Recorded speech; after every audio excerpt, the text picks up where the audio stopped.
কোন একজন নবী আল্লাহকে বলেছিলেন যে আল্লাহ আমি মারা যাওয়া কোনো মানুষকে দেখতে চাই, সে কেমন আছে। এটা শুনেন ভালো করে হাদিস। মারা যাওয়া কোনো মানুষকে আমি দেখতে চাই, সে কেমন আছে। আল্লাহ পাক সেই নবীর আরজি কবুল করলেন, বললেন আচ্ছা ঠিক আছে দেখাচ্ছি। কবরের সামনে গিয়ে দাঁড়ালেন।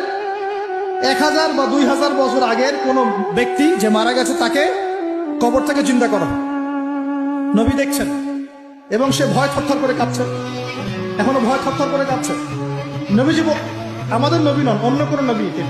সেই নবী বলছেন যে তুমি ভয়ে কাঁপছো কেন, তুমি কত বছর আগে ইন্তেকাল করছো, কি তোমার হালচাল বলো আমার। সেই ব্যক্তি বলছে আমি আজকে থেকে 1000 বা 1500 বছর আগে মারা গেছি, আমি ভয়ে কাঁপছি।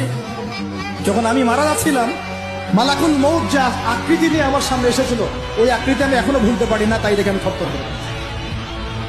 তিনি বলছেন আমি 1500 বছর হয়ে গেছে আমার মউতে, কিন্তু